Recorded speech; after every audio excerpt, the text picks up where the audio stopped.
జగద్గురు శ్రీకృష్ణ పరబ్రహ్మణే నమః. శ్రీ శ్రీ శ్రీ విద్యా ప్రకాశానందగిరి గురు పాదుకాభ్యాం నమః. శ్రీరామకృష్ణ గురు పాదుకాభ్యాం నమః. ప్రేమపూర్వక ఆత్మ నమస్కారములు. ఈ విజ్ఞాన యోగం ద్వారా భగవానుడు జ్ఞానాన్ని బోధిస్తూ ఇలా చెప్తున్నారు. ఏ చైవ సాత్వికా భావా రాజసాస్తామసాచ్చై మత్త ఏవేతి తాన్ విద్ధి నత్వహం తేషు తే మయి. సాత్విక రాజస తామస భావములేవి అయినను అవి అన్నీయు నా వలనే కలిగినవిగా ఎరుంగుము. అయినను వాటి యందు నేను లేను, అవి నా యందున్నవి అన్నారు. ఇక్కడ పరస్పర విరుద్ధమైనటువంటి భావంతో కూడిన మాట పరమాత్మ ద్వారా ఇక్కడ మనకి వెలువడింది. కానీ దాంట్లో ఏదో అంతరార్థం ఉండనే ఉంటుంది. ఎందుకంటే ఏం చెబుతున్నారు? సాత్విక రాజస తామస ఈ మూడు భావాలు కూడా ఈ లోకములో మనుషులందరిలో కూడా ఈ మూడు గుణాల్లో ఏదో ఒక గుణం ఉంటూనే ఈ యొక్క వ్యవహారం అంతా కూడా జరుగుతూ ఉంటుంది. ఈ భావాలన్నీ కూడా నా వల్లనే కలుగుతున్నాయి, అవన్నీ కూడా నా వల్లనే కలిగినవిగా ఎరుంగుము. ఎవరిలో ఏ భావన వచ్చినా, సత్వగుణం వచ్చినా, రజోగుణం వచ్చినా, తమో గుణం వచ్చినా, ఆయా గుణ సంబంధమైన వ్యవహారాలు జరుగుతున్నప్పటికి కూడా అవన్నీ కూడా ఎవరిలో ఏ గుణం వచ్చినా అవి నా వల్లనే కలుగుతున్నాయి. అది యథార్థమే. ఎందుకంటే అందరిలో ఉన్నది భగవంతుడే కనుక ఆయా గుణాలు కూడా అక్కడి నుంచి ఉద్భవించినాయి. ఆ పరమాత్మ నుంచి మనస్సు అనేది ఉద్భవించింది. ఆ మనసు నుంచి గుణాలు వచ్చినాయి కనుక మరి గుణాలకి ఆలవాళ్ళము ఎవరై ఉన్నారంటే పరమాత్మయే. ఎందుకు అంటే మరి భగవంతుడి నుంచి వచ్చినటువంటి మనసు కదా ఇది. పరమాత్మ యొక్క స్థితిలోంచి భ్రంశత్వాన్ని పొందినటువంటి చలనమైనటువంటి వాయువే మనసుగా మారిందని చెప్తున్నాం. మరి ఆ మనసులో ఉండే రజోగుణము, తమోగుణము, సత్వగుణము ఈ మూడు గుణాల యొక్క విధానములోనే జగత్తు వ్యవహారం జరుగుతుంది. కనుక ఇవన్నీ నా వల్లనే జరుగుతున్నాయి. కానీ ఒకటి చెప్పారు ఇక్కడ, అయినను వాటి యందు నేను లేను, అవి నా యందున్నవి అన్నారు. ఇది ఎలా సాధ్యమండి? వాటి యందు నేను లేను, అవి నా యందున్నవి అన్నారు. ఈ గుణాల్లో నేను లేనన్నారు. అంటే ఇక్కడ మనం అర్థం చేసుకోవాల్సినది ఏమిటి అంటే ఈ జగత్తు యావత్తు కూడా యథార్థముగా మాయే అని చెప్తాం. ఈ మాయా స్వభావాన్ని మనం ఎలా అర్థం చేసుకోవాలంటే ఉదాహరణగా ఇక్కడ రజ్జు సర్ప భ్రాంతి అని చెప్తారు. అంటే ఏమిటి? ఒక్కొక్క సమయంలో ఒకరు ఒక చోట ఒక పామును చూచారండి. అది చాలా పెద్దదిగా ఉన్నది, దృఢంగా ఉన్నది. దాన్ని చూసి ఒక సాయం సంధ్యా సమయంలో చీకటి పడుతున్నటువంటి వేళలో చూసి ఆ పామును చూసి అతను చాలా భయపడి ఆ చుట్టుపక్కల ఉండేటువంటి వారందరినీ కూడా పిలిచి ఆ పాముని సంహరించాలి కనుక తగిన సన్నద్ధములు చేశాడు. దాన్ని చంపడానికి ఏవేవో సమకూర్చుకున్నారు. అందరూ కలిసి చివరికి ఆ పామును చంపుదామని వెళ్ళి చాలా భయపడ్డారు. ఎందుకంటే ఆ పాము చాలా పెద్దదిగా ఉన్నది కనుక చాలా భయపడ్డారు. కానీ అందులో ఎవరో ఒకరికి ఒక ఆలోచన వచ్చింది. ఏమిటంటే మనం ఇంత అడావిడి చేస్తున్నా ఆ పాము కించిత్తు కూడా కదలకుండా అక్కడే ఉంది ఏమిటి, వెళ్ళిపోవాలి కదా, లేదా కదలాలి కదా, అసలు అది ఏమై ఉన్నది చూద్దామని చెప్పి ఆయన ఒక లాంతరు తీసుకొచ్చి ఒక దీపాన్ని తీసుకొచ్చి దగ్గరగా ధైర్యం చేసి దగ్గరగా వెళ్ళి చూశాడు. చూస్తే అక్కడ అది అసలు పామే కాదు, అది ఒక త్రాడండి. ఎవరో అక్కడ వదిలి వెళ్ళిపోయినటువంటి త్రాడు చుట్టలుగా చుట్టూ ఉంటే దాన్ని ఆ సాయంకాల సమయంలో సరిగా చూడనందువల్ల అతను దాన్ని పాము అని చెప్పి భ్రమపడి ఆయన భయపడి వెళ్ళి అందరినీ పిలిచాడు. కొట్టడానికి తగిన యత్నాలు చేశారు.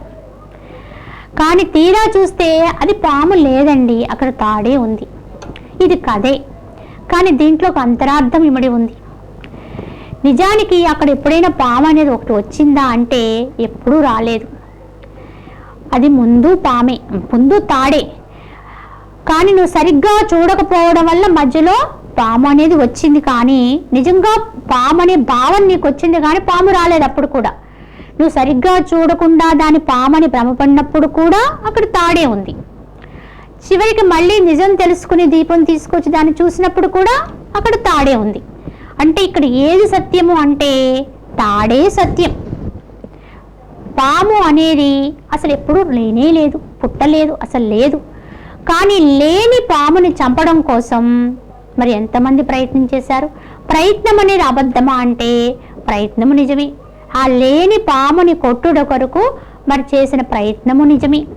అలాగే లేని పామును చూచి భయపడినప్పుడు నీ భయము నిజమా అబద్ధమా అంటే భయము నిజమే. నువ్వు భయపడ్డావు, ప్రయత్నించావు, కానీ అక్కడ అసలు పాము ఉందా? లేదు. ముందు అది తాడే, నువ్వు పాము అనుకున్నప్పుడు తాడే, నువ్వు దీపం తీసుకొచ్చి చూసినప్పుడు కూడా అది తాడేయింది. 3 కాలములందు అక్కడ తాడే ఉంది కనుక తాడే సత్యము. మరి మధ్యలో వచ్చిన పాము అనేది అసత్యము. కానీ అసత్యం అనేది ఎప్పుడు తెలిసింది మనకి? దీపం తీసుకొచ్చి చూసిన తర్వాత తెలిసింది. దీపం తీసుకొచ్చి చూడక ముందు పాము ఉందనే భ్రమపడ్డావు. ఆ భ్రమ నిజంగానే భ్రమపడ్డావు, అలానే భయపడ్డావు, ప్రయత్నం కూడా చేసావు. అంటే లేని పాము కోసం ఇన్ని ప్రయత్నాలు చేసాం. అలానే ఇప్పుడు మన ప్రయత్నం కూడా అటువంటిదే. గమనించండి, ఇంతకీ యథార్థముగా ఉన్నది ఒకటే దైవము, అన్యము లేదు అని చెప్తున్నారు. పరమాత్మ తప్ప అన్యమంతా అసత్యమే. యథార్థముగా ఉన్నది అది ఒక్కటే. ఇది అనుభవశాలుల యొక్క మాట, అనుభవజ్ఞులు చెప్పినటువంటి వాక్యం ఇది. ఉపనిషత్తు వాక్యాలు ఇవే చెప్తున్నాయి. మహనీయులు ఎప్పుడూ కూడా దాన్ని అనుభవించే బయటకు చెప్పారు. కనుక ఉన్నది ఏకం, ఒకటే ఒకటే ఒకటే, అన్యము లేదు అన్నారు. మరి వారందరూ చెప్పినటువంటి ఆ పరమ సత్యము సత్యాతి సత్యమే, యథార్థమే. అది నువ్వు ఆచరణలో పెట్టి అనుభవించగలిగితే అది ఇప్పుడు నీకు ఎరుకవుతుంది. ఉన్నది భగవంతుడు తప్ప అన్యము కాదని. కానీ దాన్ని అర్థం చేసుకోలేనప్పుడు, అనుభవించలేనప్పుడు మనకి ఇప్పుడు జగత్తు అనేది ఒకటి ఉంది. ఈ జగత్తు అనేది ఉందంటే గుణాలు 3 పని చేస్తాయి. ఈ జగత్తు కూడా పరమ సత్యంగానే అనిపిస్తుంది. ఇందులో జరుగుతున్న విషయాలన్నీ సత్యంగానే అనిపిస్తాయి. కనుక ఇంత జగత్తు ఉంది కనుక ఇది ఒక భూతోలా ముందుకొచ్చి ఉంది కనుక మనం ఏం చేస్తున్నాం? దీని నుంచి బయటపడడానికి మరలా మనం ఎవరినెవరినో ఆశ్రయించి భగవంతుని పొందాలి అనేటువంటి ప్రయత్నం కూడా చేస్తున్నాం. అంటే ఎటువంటిదో తెలుసా? ఇది నిజానికి ఈ జగత్తు అనేది అసలు లేనే లేదట. అది ఒక మాయ. చెప్పాలంటే భ్రాంతి. భ్రాంతి అంటే అర్థం ఏంటి? మాయ. అక్కడ తాడును చూసి పాము అనుకున్నాడు కదా, ఇంతకీ పాము అనేది ఏమిటి? భ్రాంతి. అంటే లేనిదాన్ని ఉన్నట్టుగా భ్రమపడ్డాడు. భ్రమ అనేది ఎప్పుడు కూడా అసత్యమే. భ్రాంతి అనేది ఎప్పుడు కూడా అసత్యమే. కావున ఆ భ్రమ ఎంత అసత్యమో ఇక్కడ కూడా ఉన్న ఒకే సత్యమైన పరమాత్మ యందు ఈ జగత్తు అనేది ఉన్నది అనుకోవడం భ్రమ. ఇదంతా సత్యం అనుకోవడం భ్రాంతి. సత్యం అనుకున్నాము కనుక ఈ భ్రాంతిలోనే ఏం చేస్తున్నాం? ఆ పామును కొట్టడానికి వాడు ఎలా ప్రయత్నించాడో ఆ లేని పాముని, అలాగే లేని జగత్తుని దాటడం కోసము ఈ మాయను అధిగమించడం కోసం, మాయ అంటేనే లేదని అర్థం. అలాంటి మాయను అధిగమించడం కోసం మళ్ళీ ఎన్నో పాటలు పడుతున్నాం, ఎన్నో సాధనలు చేస్తున్నాం, ఎవరెవరినో అర్థిస్తున్నాం, ఏదేదో చేస్తున్నాం. దీన్ని లేనిదాన్ని పోగొట్టడు కొరకు, ఉన్నదాన్ని కాదు. ఆ భ్రాంతిని ఇంతకీ తొలగించవలసింది ఏమిటి అంటే సత్యాన్ని కాదండి, భ్రాంతిని, అసత్యాన్ని. అసత్యాన్ని, లేనిదాన్ని తీసి పడేయమంటున్నారు, ఉన్నదాన్ని కాదు.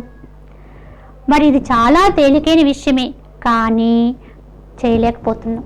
కారణం ఏమిటి అంటే ఆ లేనిదాన్ని లేనట్టుగా తెలుసుకోలేకపోతున్నాం. మనం ఆ లేనిదాన్ని ఉన్నట్టుగా భ్రమిస్తున్నాం. కనుక భ్రమని కనుక తొలగించుకోగలిగితే, యావత్తు జగత్తు కూడా భ్రాంతిమయంగా తెలుసుకోగలిగితే అప్పుడు ఇంకా దాని నుంచి విరమణ చేయటానికి, దాని నుంచి బయటపడడానికి ప్రయత్నం కూడా ఏమీ లేదని అర్థమైపోతుంది. ఎప్పుడది జ్ఞానం కలిగినప్పుడు చేయవలసిన ప్రయత్నం కూడా ఏమీ లేదని అర్థమైపోతుంది. సరే, ఇంతకీ ఆ పాముని కూడా అన్ని ప్రయత్నాలు జరిగినాయి. చివరికి తెలుసుకున్నారు అక్కడ అసలు పామే లేదు, తాడు. ఇంతకీ ఒకటి అర్థం చేసుకోండి, ఇక్కడ త్రాడులో పాముందా, పాములో తాడుందా? తాడులో పాము అనేది భ్రమింపబడింది, వచ్చింది. అక్కడ భ్రమ వల్ల పుట్టింది, పుట్టి కొంతసేపు ఉంది, తర్వాత మళ్ళీ పోయింది. కానీ ఆ తాడులోనే వచ్చింది పాము, మళ్ళీ నిజం తెలుసుకున్నాక తాడులోనే తాడుగానే అయిపోయింది. అంటే పాము అనేది పుట్టలేదు, మళ్ళీ పుట్టింది అనుకోవడం భ్రమ, మళ్ళీ అందులోనే కలిసిపోయింది అనుకునేది కూడా ఒక భ్రమే. కానీ ఇక్కడ ఎప్పుడూ కూడా పాము అనేది లేనట్టుగా మనకి ఈ జగత్తు కూడా లేదు. లేని జగత్తులోకి, మాయలోకి ఉన్న సత్యమైన పరమాత్మ ఎప్పుడూ రారు. ఆ విధానాన్ని బట్టి ఇక్కడ ఏం చెప్పారంటే, తాడులో పాము ఉంది కానీ పాములో తాడు లేదు. అలాగే బ్రహ్మమునందు జగత్తు ఉన్నది కానీ జగత్తునందు బ్రహ్మము లేడు అని చెప్పడానికి కారణం ఎందువల్లంటే, దీన్ని ఒక మాయా స్వరూపంగా తెలుసుకున్నప్పుడు, ఇదంతా అనాత్మతత్వంగా తెలుసుకోగలిగినప్పుడు, జ్ఞాన భావనతో దీన్ని అర్థం చేసుకోగలిగినప్పుడు జగత్తు మిథ్య అయిపోతుంది జ్ఞానికి, కనుక అది లేనిదైపోతుంది. కనుక ఉన్నది ఒక్కటే పరమాత్మ సత్యం అనేటువంటి దాన్ని అర్థం చేసుకోగలుగుతాడు. ఆ సత్యమునందే స్థితిని పొందగలుగుతాడు. అది యథార్థ అనుభవము.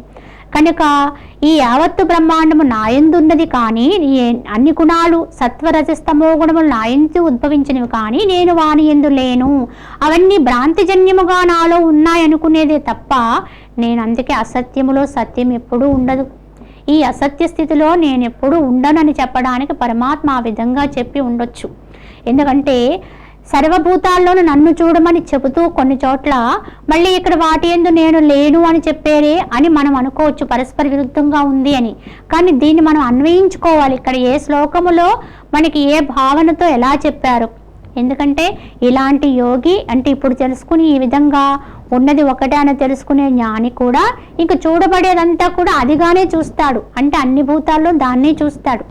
కానీ యథార్థముగా నేను వాటి యందు లేను అని చెప్పడానికి ఎందుకు చెప్పాడంటే, కళలో ఎలా అయితే కళ వస్తుంది, కళ్ళలో ఉన్నట్టు అనిపిస్తుంది, కళ నా యందు ఉంది కానీ కళ్ళలో నేను లేను. కళలో ఉన్నది కూడా భ్రమే, కళలో నేను ఉన్నాను అనుకునేది కూడా భ్రమే. అదే విధముగా ఇక్కడ పాము అనేది తాడులోంచి వచ్చింది, మళ్ళీ నిజం తెలుసుకున్నాక తాడుగానే అయిపోయింది. అలాగే ఈ జగత్తు అనేది పరమాత్మ నుంచి, అందులోంచి భ్రమామాత్రంగా ఉద్భవించింది. సత్యం తెలుసుకున్న జ్ఞానికి ఇదంతా కూడా మళ్ళీ లేనిదైపోతుంది, ఉన్నది ఒక్కటే. ఈ కారణము చేత భగవానుడు ఈ విధముగా చెప్పడం జరిగింది. కనుక వాటి యందు నేను లేను, అవి నా యందున్నవి అని చెప్పేటువంటి పదానికి అర్థాన్ని మనం ఇలా అన్వయించుకోగలిగి ఉండాలి. అదే విధముగా భగవానుడు మనకు తెలియచేస్తూ, త్రిభిర్గుణమయైర్భావై ఏభి సర్వమిదం జగతు మోహితం నాభిజానాతి మామేభ్యః పరమవ్యయం. త్రిగుణ వికారములకు గురి అయి భ్రమించడి జగత్తు అవ్యయ పరవస్తువగు నన్ను గ్రహించలేకున్నది. ఎంతవరకైతే మాయలో ఉంటామో, ఎంతవరకైతే మూడు గుణాల యొక్క ప్రభావానికి లోబడి ఉంటాడో ఈ జీవుడు, ఈ జగత్తు, అంతవరకు కూడా అవ్యయమైనటువంటి ఆ పరమాత్మ యొక్క స్థితిని అనుభవించలేదు, గ్రహించుకోలేము ఎవ్వరము కూడా. మూడు గుణాలకి లోబడి ఎంతవరకైతే మనం ఉంటామో, జీవుడు దానికి లోబడి ఉంటాడో, ఈ గుణాలే నిజమనేటువంటి భ్రమలో ఉంటాము, ఈ జగత్తే సత్యమనే భ్రాంతిలో ఉంటాము, అంతవరకు కూడా పరమాత్మ యొక్క ఆ యొక్క అవ్యయ పదం ఏదైతే ఉందో, ఆ నాశరహిత స్థితి ఏదైతే ఉందో దాన్ని అనుభవించలేము ఎవ్వరము కూడా. దాన్ని అనుభవించాలంటే ఈ మూడు గుణాలని దాటాలని చెప్పారు. ఎందుకంటే అవన్నీ కూడా యథార్థముగా లేనివే, వాస్తవంగా అవి యథార్థము కాదు. భ్రమ ఎంత సత్యమో ఈ గుణ ప్రభావాలు కూడా అంతే సత్యం. ఈ గుణాలన్నీ కూడా ఉన్నాయి అని నమ్మి భ్రమించి ఉన్నంతకాలం మనస్సు ఉంటుంది, ఈ మనస్సు గుణాలు ఉన్నంతకాలం జగత్తు ఉంటుంది. కానీ ఎప్పుడైతే ఈ గుణాలు వీటి ప్రభావం ఏమీ లేనివాడే వీటన్నిటికీ ఆధారమైన పరమాత్మనే పట్టుకుని ఉంటాడో, అవన్నీ భ్రాంతిగా తెలుసుకుంటాడో, అప్పుడు మనస్సు కూడా లయమవుతుంది, జగత్తు ఉండదు. అప్పుడు నువ్వుగా మిగిలిపోతావు. ఆ మనస్సు లేని స్థితే పరమాత్మ యొక్క అనుభవం అయిపోతుంది. కనుక ఎంతవరకైతే వీటికి లోబడి ఉంటాడో అప్పటి వరకు నన్ను తెలుసుకోలేడు అని చెప్పి పరమాత్మ చెబుతూ, మరి గుణరూపమైన ఈ మాయను దాటాలి అంటే ఏమి చెయ్యాలో కూడా భగవానుడు మనకి ఇక్కడ మనకు ఒక ఉపాయాన్ని కూడా తెలియజేస్తున్నారు. దైవీహేషా గుణమయీ మమ మాయా దురత్యయా మామేవ ఏ ప్రపద్యంతే మాయామేతాం తరంతి తే. త్రిగుణ రూపిణి అయినటువంటి నా ఈ దైవీ మాయను దాటడానికి మిక్కిలి కష్టము. మరి ఎవరు దాటగలరు అంటే నా దాపునికి చేరినటువంటి వారు మాత్రమే ఈ మాయను దాటగలుగుతారు. నన్ను శరణు వేయగలిగిన వారు మాత్రమే ఈ మాయను దాటగలరు అని చెప్పారు. ఈ మాయని ఎలా వర్ణించారు అంటే త్రిగుణ రూపిణీవుడి, అంటే సత్వ రజస్తమో అనేటువంటి 3 గుణములతో కూడినటువంటి మాయా స్వరూపిణి. దీన్ని దైవీ మాయ అన్నారు. ఎందుకంటే ఈ మాయ, ఈ 3 గుణాలతో కూడిన ఈ మాయ ఉద్భవించిన దైవము నుంచే కనుక దీన్ని దైవీ మాయ అన్నారు. మరి దైవము నుంచి ఉద్భవించిన ఈ దైవీ మాయని దాటడం అనేది ఎవరికి వారు చేసే ప్రయత్నం వల్ల మాత్రం కానే కాదట. ఎవరి వల్ల కూడా ఇది తమంతట తాము దాటగలిగే శక్తి ఎవరికీ లేదు. మరి దైవీ మాయను దాటాలి అంటే మరి ఏం చెయ్యాలి అంటే దైవముని ఆశ్రయించాలి. మనకి ఆ దైవము యొక్క చేరువకు పోవాలి, ఆ దైవము యొక్క చెంతకు మనం వెళ్ళాలి. మధ్యలో అడ్డుగా ఉంది ఈ మాయ. మరి ఈ మాయను అధిగమిస్తే తప్ప ఆవల ఉన్న పరమాత్మను చేరలేం. కానీ ఈవల ఈ మాయని మనం అధిగమించలేం. మరి ఏం చెయ్యాలి? ఇప్పుడు దానికి ఉపాయం ఏం చెప్పారంటే చూడండి, ఒక ఇంటిలో ఒక యజమాని ఉంటారు. ఆ యజమానితో మనకి చాలా అవసరం ఉన్నది. కానీ ఆ ఇంటి లోపలికి వెళదామని మనం ప్రయత్నిస్తున్నప్పుడు ఆ ఇంటి వెలుపల ఒక కావలి కుక్క తిరుగుతూ ఉంది. కనుక నీవు ఎప్పుడు ఆ లోపల ఉన్నటువంటి ఆ కుక్క నిన్ను తలుపు తీయగానే నిన్ను అడ్డగిస్తుంది, నిన్ను బాధిస్తుంది. కానీ నీకు కావాల్సింది లోపల ఉన్న యజమాని. ఆయన అనుమతి లేకుండా నువ్వు తలుపు తీస్తే కుక్క తప్పకుండా మనల్ని బాధిస్తుంది. అందుకేం చేయాలి? ఆ తలుపు తీయకుండా ఈవలే నిలబడి లోపల ఉండేటువంటి ఆ ఇంటి యజమాని కనుక నువ్వు పిలవగలిగితే, అప్పుడు నీతో నేను పని ఉండి వచ్చాను స్వామి, వెలుపలికి రండి ఆ యొక్క యజమాని పిలవగలిగితే అప్పుడు ఆ యజమాని నీ కేక విని బయటకు వచ్చి చూచి అప్పుడు ఆ కుక్కతో ఇతను మనకు సంబంధించిన వ్యక్తి నువ్వు పో అని చెబితే అప్పుడు ఆ కుక్క మాట్లాడకుండా వెళ్ళి పక్కకు వెళ్ళిపోయి పడుకుంటుంది. అప్పుడు నువ్వు వచ్చి యజమాని కలవచ్చు. అంతేకాకుండా అలా కాకుండా యజమాని పిలవకుండా నేను ఏదో సాధించేస్తామని చెప్పి నీ అంతట నువ్వుగా లోపలికి వెళితే ఆ కుక్క బారిన పడిపోవాలి. దానివల్ల ఎంతో అరిష్టం. అంటే ఆ కుక్కే మాయ, అదే దైవీ మాయ. అది ఎవరు చెప్పు చేతుల్లో ఉంటుంది? ఆ కుక్క ఎలా అయితే యజమాని చెప్పు చేతుల్లో ఉందో అలాగే ఈ దైవీ మాయ కూడా తనని సృజించినటువంటి, తాను ఎక్కడి నుంచి పుట్టిందో అటువంటి పరమాత్మ యొక్క చెప్పు చేతుల్లో ఉంటుంది. మరి దాన్ని దాటాలి, ఆవల ఉన్న పరమాత్మకు చేరాలి అంటే ఏం చేయాలి? ముందు దీన్ని నియంత్రణను జయించడానికి ప్రయత్నించకుండా ఆవల ఉండేట పరమాత్మని శరణు వేడుతూ ఉండాలి. స్వామి, నీ మాయను అధిగమించడానికి నాకు తగినటువంటి యుక్తిని, శక్తిని ప్రసాదించమని ఎల్లప్పుడూ కూడా పరమాత్మని శరణు వేడాలి. ఈ మాయలో పడిపోకుండా నన్ను కాపాడు స్వామి అని అర్థిస్తూ ఉండాలి. నిజంగా భగవంతుణ్ణి ప్రార్థనంటూ చేస్తే అందుకు చెయ్యాలి. ఈ యొక్క త్రిగుణాత్మకమైనటువంటి మాయా స్వభావంలో కూరుకుపోయి అజ్ఞాన అంధకారములో దిగదొక్కి పడవేయకుండా నన్ను ఉద్ధరించమని ఎప్పటికప్పుడు పరమాత్మని వేడుకుంటూ ఉండాలి. అప్పుడే ఆయన మన యొక్క ఆర్తిని అర్థం చేసుకుని మన యొక్క ఆలాపన వినగలుగుతాడు. ఎప్పుడైతే ఆయనకు మన మీద కరుణ వస్తుందో, అనుగ్రహం కలుగుతుందో అప్పుడు తప్పకుండా ఆయనే పరమాత్మయే, ఆవల ఉన్నటువంటి దైవశక్తియే పరమాత్మ. అంటే అదొక శక్తి, అదొక అద్భుతమైనటువంటి చైతన్య స్వరూపం. దానికి ఇది అని చెప్పడానికి లేదు, కానీ అది పరమశక్తివంతమైనటువంటిది. దానికి మించింది మరొక్కటి లేదు. ఆ పరమాత్మ యొక్క కృప, అనుగ్రహం ఉంటేనే జీవుడు పరమాత్మను చేరగలడు. ఆ జీవుడికి దేవుడికి మధ్యలో ఉండే మాయని తొలగించాలంటే జీవుడు ఆవల ఉన్న పరమాత్మని శరణు వేడాలి. అప్పుడు ఆ పరమాత్మ యొక్క ఆ అనుగ్రహము చేత మాత్రమే, ఆ కృపభాగ్యం వల్ల మాత్రమే ఆ మధ్యలో కావలిగా ఉండేటువంటి మాయ లాంటి కుక్క, అంటే ఆ మాయే కావలి కుక్క, దాని పక్కకు తొలగమని పరమాత్మ అనుజ్ఞ ఇచ్చినప్పుడే మాయ మనకి దారిస్తుంది. అంతకు మించి మనంతట మనముగా అంటే మరి మనం ఏమీ ప్రయత్నము చేయవలసిన అవసరము లేదా మాయను దాటడానికి? అంటే ప్రయత్నము చెయ్యాలి. కానీ ఏ విధంగా ప్రయత్నం చేయాలి అంటే దానికి తదనుగుణంగానే, అంటే పరమాత్మను శరణు వేడుతూ ప్రయత్నం చేయాలి. భగవంతుడికి ఎప్పటికప్పుడు విన్నవించుకుంటూ ప్రయత్నం చేయాలి. తన యొక్క స్థితిని ఉన్నది ఉన్నట్లుగా ఆయన ముందు వ్యక్తీకరించుకుంటూ, ఇలా ఉన్నాను స్వామి, ఎంత ప్రయత్నించినా దీని నుంచి బయటపడలేకపోతున్నాను, మరల ఇందులో కూరుకుపోతున్నాను, ఎంతగా పైకి వద్దామన్నా ఇది కను కిందికి దిగలాగుతుంది. ఎందుకంటే ఇదంత గట్టిదండి ఈ మాయ. ఎంతో గొప్పవాళ్ళని కూడా పట్టి మళ్ళీ కిందికి అధమంగా దిగజార్చేస్తూ ఉంటుంది. కనుక ఎప్పుడు కూడా ఆక్రోషిస్తూ ఉండాలి, ఆ పరమాత్మకు విన్నవించుకుంటూ ఉండాలి, తన స్థితిని ఉన్నది ఉన్నట్టుగా నిజాయితీగా అక్కడ ఒప్పుకుంటూ ఉండాలి. ఎప్పుడు కూడా భగవంతుని ముందు పరమాత్మ ముందు దాపరికం అనేదే పనికిరాదు. ఒకవేళ దాచినా అది ఆయనకి ఎరుకే. దాయటానికి నువ్వెవడివి? ఎప్పుడు ఉన్నది సాక్షి మాత్రం, ఎప్పుడూ వీక్షిస్తూనే ఉంటాడు, అంతా ఎరుకవుతూనే ఉంటుంది. కానీ తన స్థితిని అక్కడ తప్పకుండా అంగీకరించాలి జీవుడు. తన యొక్క అధోగతిని ఎప్పటికప్పుడు తెలియచేసుకుంటూ తన్ని ఉద్ధరించమని పరమాత్మను వేడుకుంటూ ఉండాలి, తనకి చేయూతనిమ్మని అర్థిస్తూ ఉండాలి.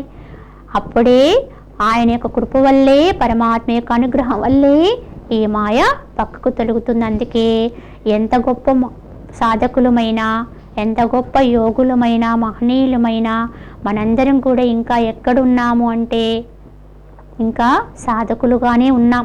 ఎందుకంటే ఇంకా ఏదో ఒక అభ్యాసం చేస్తున్నాం కనుక పరమాత్మ కంటే అన్యంగానే ఉన్నాం. ప్రయత్నం అనేది చేస్తున్నాము అంటే ఆ ప్రయత్నానికి ఫలం ఇంకోటి ఏదో ఉందండి. అంటే ఆ ఫలము వేరు, నీవు వేరుగానే ఉన్నావు. ఫలం అనేది ఇంకొకటి ఉంది కనుక ఆ ఫలం ఏదో అదే పరమాత్మ, అదే పరమాత్మ యొక్క అనుభవం స్థితి.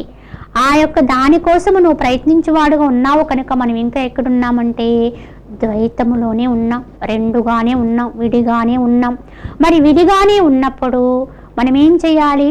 ఎంతవరకు విడిగా ఉన్నా అంటే భక్తి యోగంలో ఉన్నామనుకోండి, భక్తుడు భగవంతుడు కనుక విడిగానే ఉన్నామని చెప్తారు. కర్మయోగంలో కూడా కర్మ చేస్తూ పరమాత్మకు అర్పించాలి కనుక అక్కడ విడిగానే ఉన్నాం. అలాగే మరి ధ్యాన యోగము, యోగాభ్యాసం, యోగములో కూడా జీవుడు దేవుడు కొరకు ప్రయత్నం చేస్తూ ఉంటాడు ఆ యోగము ద్వారా, అప్పుడు రెండుగానే ఉన్నాం. మరి జ్ఞాన అభ్యాసంలో ఉన్నంత వరకు కూడా విడిగానే ఉంటాం.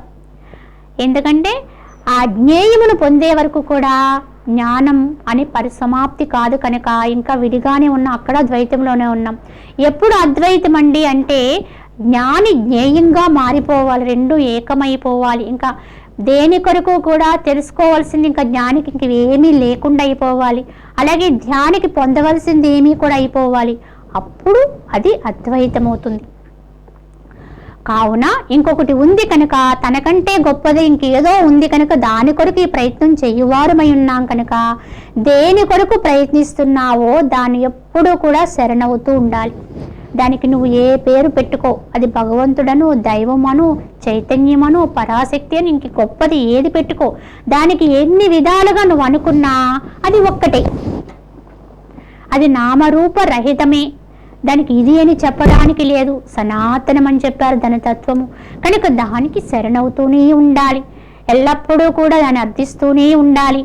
అప్పుడే నువ్వు ఏకమయ్యే వరకు కూడా ఈ శరణాగతి ఉండనే ఉండాలి. కనుక యోగులకి భక్తి ఉంటుంది, జ్ఞానులకి భక్తి ఉంటుంది, కర్మయోగులకి కర్మనిష్ఠులకి భక్తి ఉంటుంది. అందరికీ కూడా భక్తి అనేది అంటే ఈ శరణాగతి అనేది, ఈ దాసోహ స్థితి అనేది ఎప్పుడూ కూడా ఉండాలి, ఉంటుంది. నిజంగా మనం సాధకులమైతే ఇది అనుభవిస్తూ ఉండాలి, అనుభవిస్తాం కూడా. అంతే ఎవరు చెప్తారండి అంటే అసలు భక్తి అనేది చాలా అది అల్పము, తేలిక, అది ఉట్టిది, అసలు అది చాలా హీనం అంటే అల్పంగా చూస్తూ ఉంటారు చాలామంది. ఎందుకంటే భక్తికి అర్థము తెలియక. కానీ మహనీయులు ఎప్పుడూ అట్టి విధంగా చెప్పరు. పరిపూర్ణత్వాన్ని పొందడానికి ప్రయత్నించు, నిజమైనటువంటి యథార్థమైనటువంటి మార్గములో ప్రయాణించువాడైతే, ఏ మార్గంలో ప్రయాణించువాడైనా, వాడు యోగ మార్గం గుండా అంటే జ్ఞాన మార్గంలో ప్రయాణించువాడైనా, జ్ఞాన మార్గంలో ప్రయాణించువాడైనా ఎవరైనా సరే ఆ భక్తిని ఎప్పుడు అంగీకరిస్తారు, పరమాత్మకి ఎప్పుడు దాసోహం అవుతూ ఉంటారు. అవ్వాలి, అయితేనే అది అందుతుంది. కనుకనే పరమాత్మ యొక్క అనుగ్రహము లేకుండా మాయను దాటుట అనేది దుస్తరము, అది సాధ్యపడదు అని చెప్పేశారు నిష్కర్షగా ఇక్కడ. అందుకే ఎవరికైనా అది ఎప్పుడూ కూడా తోడుగా వెంబడి దాని వెంటే మనం ఉండాలి.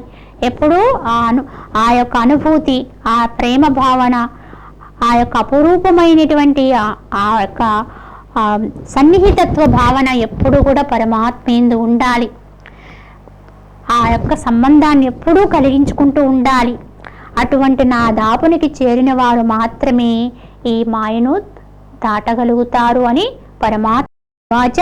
నమాం దుష్కృతినో మూఢాః ప్రపద్యంతే నరాధమాః మాయయాపహృత జ్ఞానాః ఆసురం భావమాశ్రితాః. ఎవరి జ్ఞానధనమును మాయాశక్తి కబలించినదో అట్టివారు ఆసురీ వృత్తులకు ఆలవాలములగుచున్నారు. మూడులను పాపకర్ములు అగు ఆ నరాధములు నన్ను పొందలేరు. ఎవరు పొందగలరో చెప్పారు. అలానే ఎవరు పొందలేరో కూడా, నన్ను పరమాత్మని ఎవరు పొందలేరో కూడా ఆసురీ ప్రవృత్తి కలిగిన వారి యొక్క లక్షణాన్ని చెబుతూ వారిని అధములుగా వర్ణించారు. ఇక్కడ ఎవరి యొక్క జ్ఞానధనమును మాయాశక్తి కబలించినదో అన్నారు. అంటే అందరము కూడా మూలములో జ్ఞానులమే, అందరము కూడా మూలములో ఆ యొక్క ఆత్మస్వరూపులమే. కానీ ఎవరి యొక్క ఆ యొక్క జ్ఞానాన్ని, ఆ యొక్క స్వస్థానం యొక్క స్థితిని, ఆ స్వస్థితిని మాయా అనేటువంటి ఈ ఆసురీ శక్తి కబలించేసిందో, మాయాశక్తి కబలించిందో అట్టి వారు ఆసురీ వృత్తుల కంటే రాక్షస గుణాలకు ఆలవాలములైపోతూ ఉంటారు, అలవాటు పడిపోతూ ఉంటారు. మాయ చేత కబళించబడినటువంటి జ్ఞానము కలిగిన వారు ఎవరైతే ఉంటారో వారే రాక్షస స్వభావాన్ని పొందుతూ ఉంటారు. ఎందుకంటే గుణముల్లో అధమ గుణములైనటువంటి రజో తామస గుణాలకు ఆలవాలమైపోతూ ఉంటారు. ఆ గుణ ప్రవృత్తి కలిగి యహమునందు ప్రవర్తిస్తూ మానవులుగా కాకుండా అధములుగా రాక్షసులుగా ప్రవర్తిస్తూ ఉంటారు. సరే, భగవంతుని కొరకు ఎట్టి రకంగాను కూడా, ఏ విధంగాను కూడా ఏ అన్వేషణ లేనటువంటి వారే ఉంటారు, పాపకర్ములై ఉంటారు. అంటే పాపాలు చేయటానికి కూడా వెనుకాడరు. ఎందుకంటే ఆ గుణాల యొక్క ప్రభావం అలా పనిచేయిస్తుంది వారి చేత. రజో తమో గుణాలు ఎవరిలో అయితే అధికంగా ఉంటాయో వారు స్వార్థపూరితమైనటువంటి చెయ్యకూడని నిందిత కర్మలకు కూడా వెనుకాడకుండా ఆయా కర్మాచరణలు చేసేస్తూ అట్టివారు నరాధములవుతారు. అంటే నరుల్లో అధములుగా మిగిలిపోతారు. నరోత్తముడు అవ్వాలి కానీ నరాధముడు కాకూడదు. ఆ నరోత్తముడైతేనే మహోన్నతులు కాగలుగుతాం. కనుక ఎప్పుడూ కూడా మనం అలా దిగజారిపోకుండా మనల్ని మనం రక్షించుకుంటూ ఉండాలి. ఈ మాయ నుంచి మనల్ని మనం కాపాడుకోవడానికి ఎప్పుడూ కూడా పరమాత్మని శరణు వేడుతూ ఎప్పటికప్పుడు మాయ యొక్క ప్రభావాన్ని గమనిస్తూ ఉండాలి. ఇది ఎప్పుడు ఎక్కడ ఎలా మన మీద ప్రభావం చూపిస్తుందో తెలియకుండానే వశం చేసేసుకుంటూ ఉంటుంది.